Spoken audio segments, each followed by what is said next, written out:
আমলৈটোক ভাজি আছোঁ। আমলৈটোকটো পূৰা মানে এনেকৈ আমলৈটোকটো ভজা হ'ল। আনিলোঁ, আনি মানে কাইলৈ যিহেতু ঘৰৰ গোটেইখিনি আহে, তো গতিকে সেইকাৰণে এইখিনি কাইলৈ মানেতো ৰাখি দিওঁ। এইখিনি মাংস বনাইছোঁ এতিয়া এটা মানে অন্য এটা ডিজাইনত, মানে লোকেল হিচাপে।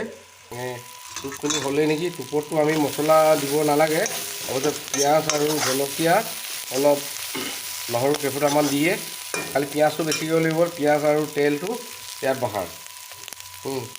তো এনেকৈ একদম মানে যিটো ফুটিব লাগিব, ফটা ফুট মানে যিটো ফুটিব নহয় আমলৈটোকটো, তাৰপিছতে অন্য এটা সোৱাদ। ইয়াত মছলা পাতি একেবাৰে ব্যৱহাৰ হ'ব নালাগে এই বস্তুটো। ইয়াৰ দেখিছে ন, এইখিনি হৈ গ'ল, আমলৈটোক হৈ গ'ল, মাংস হৈ গ'ল।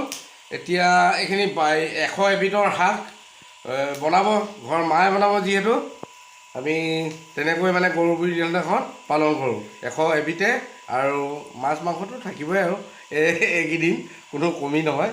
সেইখিনিয়ে আৰু বাকীখিনি পৰ্যায় পাছত দেখাই আছোঁ আপোনালোকক সকলোকে।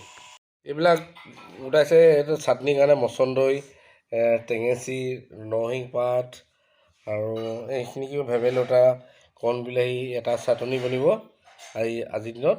এইফালে আৰু 100 এবিধত এইখিনি আৰু কি কি গোটাইছে সকলো মানে এবিধ অকণ অকণ মানে চব বস্তুৱে এনেধৰণে গোটাইছে। তো